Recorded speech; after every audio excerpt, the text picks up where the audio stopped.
ерім дейтін елің болмаса, елім дейтін ер қайдан шығады дейді. Халықтың батырлары түрмеде отыр. Олар қылмыс та істеген жоқ. Бірақ халқы қорған бола алмады. Намыс болу керек қой. Әділдік талап етуімізбен баспаналы болуға тырысуымыз керек қой. Біз өзіміздің теңдігімізді сұрай алмаймыз. Осыдан бұрын жазылған жазбаларына қорқып отырған қазақтан не күтуге болады? 100 мың адам көшеге шығып, бейбіт жолмен талап етсе, билік ешқайда бармаушы еді.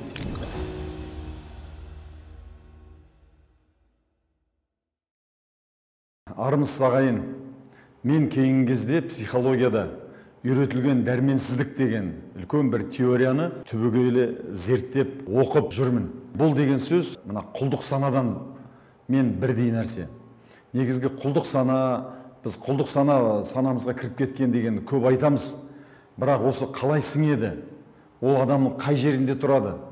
Ол қалай келеді? Және де ең бастысы, одан қалай құтылуға болады? Осы сұраққа біз жауап таба алмай жүрміз. Мына видеоны қазір мұқият қарап шығыңызшы. Для тренировки блок нужна стеклянная банка и крышка.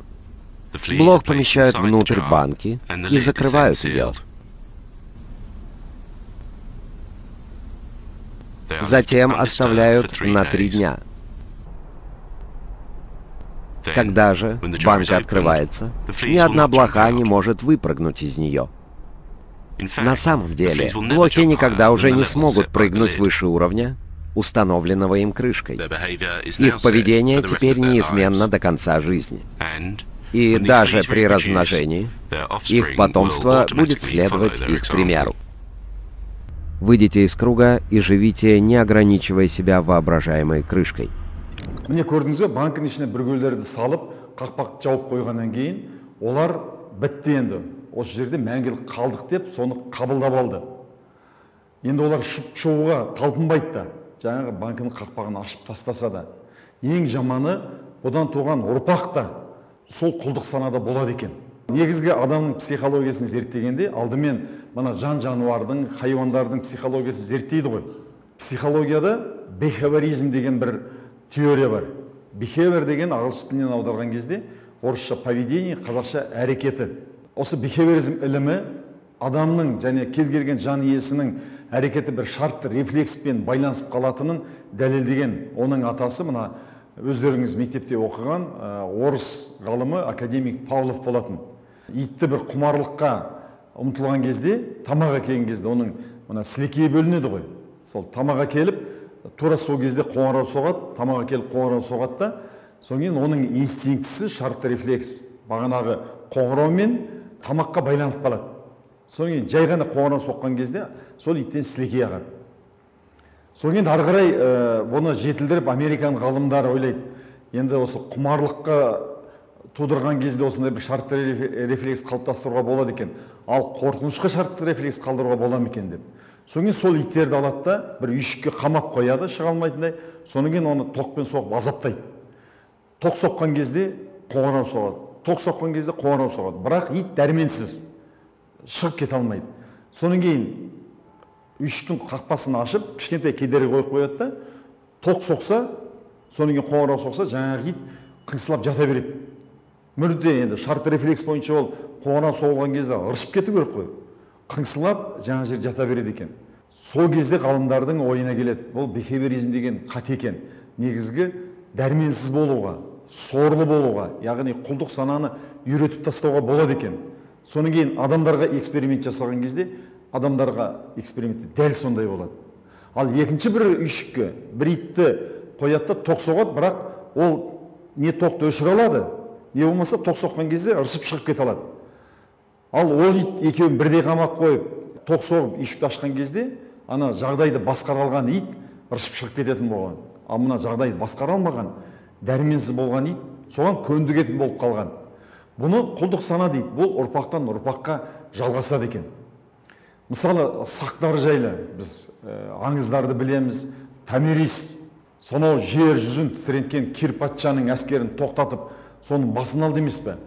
Не деген батырлық болған, не деген қаһарман қайсарлық болған. Содан кейін ғұндардың ерліктері жайлы қанша аңыздар бар. Мен өзім біраз уақыт мына Қытайда тұруға мәжбүр болдым. Сонда Мулан деген мультфильмді жиі көрсететін.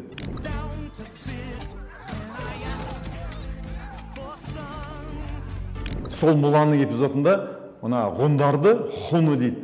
Мына таудың басынан шыққан алып денелі, астындағы үлкен тұлпары бар, қолында бүркіті бар, сөйтіп керемет алапат күш иесін елестетеді. Ал енді қытайлар жаңағы сол Мулан деген мультфильм арқылы өздерінен қияли түрде батырғып сол ғұндарды жеңгендерін көрсетеді. Қиялдап әрине. Ал шын мәнінде олар ғұндардан жеңілген, ана ұлы қорғанды салған екен. Бірақ сол батырлық, сол қайсарлық қазір біздің бойымызда бар ма? Ай, бірен саран ғана деп айтса болады. Тағы да бір видеоны көріңізші, мына күшіктер мен иттердің қандай болып қалғанын. Кездегі азуы қарыстай қасқырдың тұқымы ит бүгін қалай мына тауықтан, әтештен жеңіліп қашып жүрген.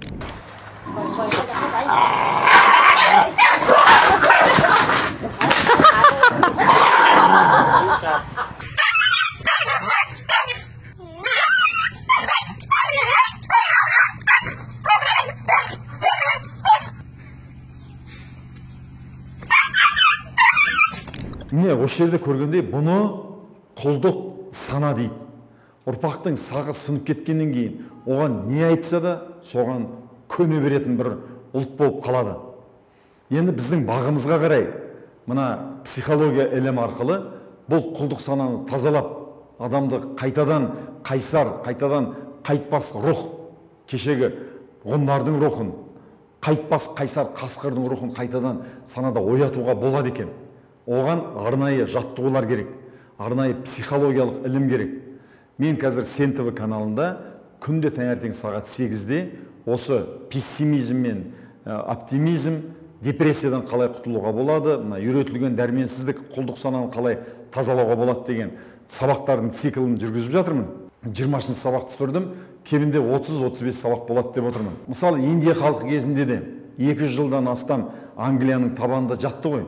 Оларға құлдық сананы мақтап тұрып сіңірді. Бір жігіттерді сипаттаған кезде ойбай батыр қайсар деп жатады.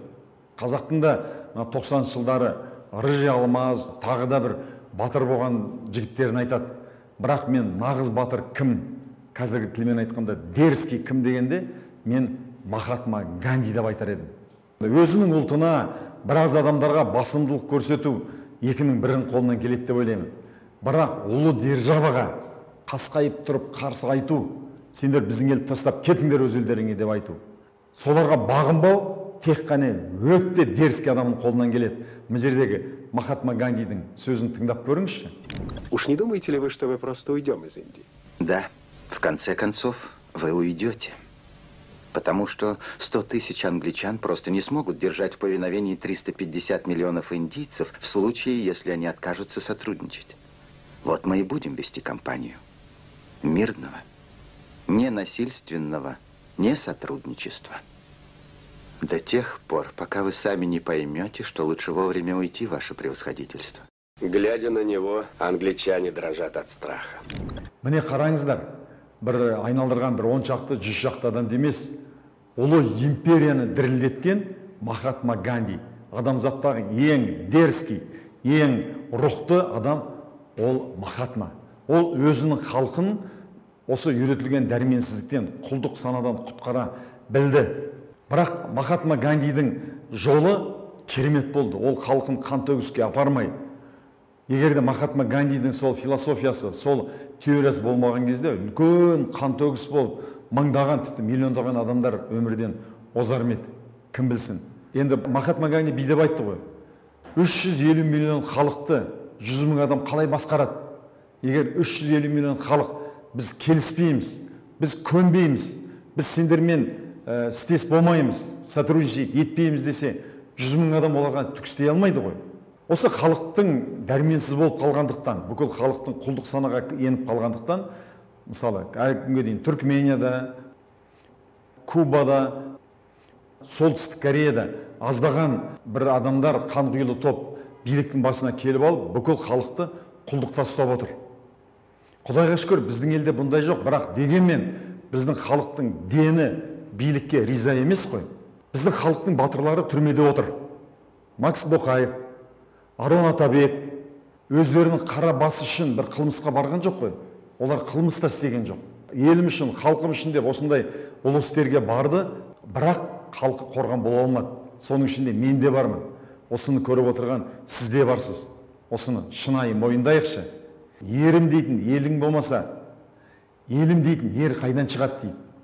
Кешегі Мұхтар Жакишевті адал жұмыс істеген азамат болатын. 12 жылын денсаулығын құртып, түрмеде өткізді. Соған біз қорған бола алмадық. Өйткені бізде сол дәрменсіздік, құлдық сана әлі күнге дейін басым, көп қорқытады дейді, терең батырады дейді. Шынымен халық деген ол алапат күш қой. Бүкіл халық тұратын болса, ешқандай билік өзінің ойына келген бейбастығын, бір жаман істерін істей алмас еді. Халық осы дәрменсіздіктен құтылатындай болса. Мен де партия ашамын, маған соңымнан еріңдер. Парламентке барып, халыққа керек заңдарды қабылдатамыз. Сонан кейін билікке, халыққа керек, халықтың қамын ойлайтын адамдарды қоямыз. Сот жүйесіне әділ соттарды қоямыз. Сонымен елімізде әділдік орнатамыз деп шықтым. Бұлай қарағанда мен кіммін? Мен бір жалғыз адаммын. Тіпті жарайды, менде бір 5 жігіттің күші болсын. Бәрібір мен үкіметке қарсы, билікке қарсы ештеңе істей алмайсың ғой. Ақселеу Сейденбек атамыз айтқан, қазақтың баһадурларының заманы қашан өтті? Қашан самогонға тойып алған бір алқаш орыс пілте мылтықпен тырс еткізіп, баланың баһадурын маңдайдан бір атып құлатқан кезде батырлардың заманы бітті. Соның кейін қазаққа дәрменсіздік келді. Сонау сақтардан, ғұндардан, көк түріктен келе жатқан біздің батырлығымыз ана зеңбірекке қарсы, оққа қарсы ештеңе істей алмайтын болды. Халық пүшайман жағдайға түсті. Ол енді өмірдің барлық саласында өзін көрсетіп жатыр. Біз қазақтар өз елімізде тұрып, өз жерімізде тұрып, ең кедей ұлтпыз. Мысалы, осыдан 3 жыл бұрын ба, мына Фейсбукта ұлы дала квартиранты деген хэштегпен жазып, көптеген жастар соны бір челлендж сияқты жасады. Мен ұлы дала квартирантымын, квартирадан квартираға көшіп жүрмін деп. Әгіні көрген кезде мен қатты намыстандым. Акау, неге осы елдің иесі қазақтар ұлы дала квартиранты, басында пәтері жоқ, баспанасы жоқ болғанға соған ұялмау керек? Неге намыстанбай соны ашқан айту керек? Бұл үлкен намыс қой. Басқа ұлттардың бәрінің баспанасы бар. Бұл да дәрменсіздік. Сол өзінің кедейлігімен, өзінің сорлығымен ұялмай мақтану. Сол кезде мен айтқан, намыс болу керек қой, суырдың да баспанасы бар. Біз қазақ айғайлап ақырып теңдік сұраған дейді ғой. Еңбегімізбен, әділдік талап етуімізбен баспаналы болуға тырысуымыз керек қой. Бірақ бұл сөзінде өңін айналдырып жеткендіктен халық дұрыс түсінбей қалды. Мен сол прант жасағаннан кейін, шындығын айтқан кезде менде 2 түрлі ой болды. Біреуі халықты сілкіндіру. Өйткені Мұхтар Әуезов анау 1917 жылы 21 жасында мынандай мақала жазған екен. Жапонияға барып келгеннен кейін. Қатты ұйықтаған алыпты, масаның зыңдағаны, бүргенің шаққаны, ірге желдің желпігені оятпайды. Оны сатырлаған нажағай, атылған оқ, үлкен дабыл болмаса, ол оянбайды. Қазақ сол ұйықтап жатқан алып деп. Міржақып та зарлап кеткен ғой. Найза менен түртсең де жатырсың қазақ оянбай, бұндай халық қалың ұйқыны бердің бізге оялай деп. Көп адамдар маған ренжіді, тіпті жаман сөздерді, былапыт сөздерді жаза бастады. Әй сен Ахметбек, неге сен халықтың сезімімен ойнайсың? Неге сен бүйтіп айттың деп. Маған біраз өзім қолдап жүрген, араласып жүрген бауырларымда телефон шалып, аға бұны неге істедіңіз деді. Мен соның себебін айттым, мынандай сұрақ қойдым. Айналайын бауырым, шынымен мені алып кетіп қамаса, түрлі бір ойдан істер шығарып, мынандай бүлік жасады, тағы бірдеме деп. Кешегі Жакишев сияқты, Боқаев сияқты, Атабек сияқты 10-20 жылға соттайтындай болса, болмаса басқа да бір азаптаулар жасайтын болса, сен халық ертіп көшеге шығар ма едің деп сұрағанымда, ұзақ үнсіздіктен кейін шынды айтсам, аға азар болғанда бір пост жазар едім Фейсбукқа. Мынау дұрыс емес, бассыздық деп айтты. Шындығында да бүгінгі халықтың жағдайы солай. Біз өзіміздің теңдігімізді сұрай алмаймыз. Үйде ғана отырып, өзіміздің ашу-ызамызды әлеуметтік желіге жазумен ғана білдіреміз. Әуел десеңіз, одан да сорлы жағдайлар. Менің әлеуметтік желідегі, Фейсбуктағы, Инстаграмдағы, Ютубтағы жазған айтқан сөздеріме, яға қолдаймыз, сіздікі дұрыс деп жүрген адамдар біздің сату бөлімінің менеджерлері айтады, сол жазғандарын бәрін өшіріп, құрықпасын, мынаның сабағына да бармау керек, маңайына да жүрмеу керек, пәлес тиіп кетеді. Бұл саясатпен айналысып жатыр екен, тыныш отырайық деп. Жастардың маңайында жүрген көптеген жастардың ата-аналары, ойбай қашыңдар, жоламаңдар анаған, пәлес тиеді, саясатта нелерің бар, тыныш жүр деумен болыпты. Қарапайым әлеуметтік желіге, Ахмет дұрыс деп, осыдан бұрын жазылған жазбаларына қорқып отырған қазақтан не күтуге болады? Менің айтып жүрген жолым, басқа бір бауырларымыз сияқты, қантөгіс жасайық, көшеге шығайық, біреуден кек алайық деп емес қой. Менің айтып жүрген жолым бейбіт жолмен, заң жүзімен партия құрайық. Сол партияға кемінде 100 мың адам тіркелсін. Сол кезде өкімет тіркемей көрсін ол партияны. 100 мың адам тіркейді. Оған 20 мың адам керек қой. Ал енді тіркемей қайса, 100 мың адам көшеге шығып, бейбіт жолмен талап етсе, мүмкін керек болса бір күн, 2 күн. Бұл партия халықтың партиясы. Тірке, міне біздің паспортымыз, міне біздің қолымыз. Тірке десе билік ешқайда бармаушы еді. Тіркеледі ғой. Бірақ соған шығып беретін, сол бейбіт жолмен көшеге шығатын бүгін халықта жүрек болмай тұр.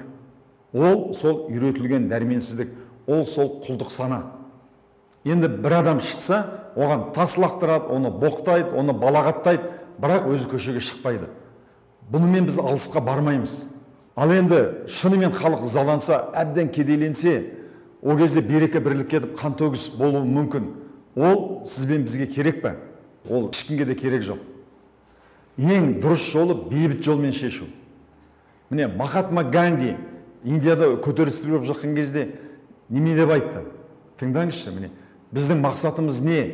Біреуден кек алу ма, біреуді өлтіріп? Жоқ, дұрыс қоғам жасау ма? Пока что, кроме зажигательных речей и глупейших террористических актов, мы ничего не делаем. Мне хочется досказать.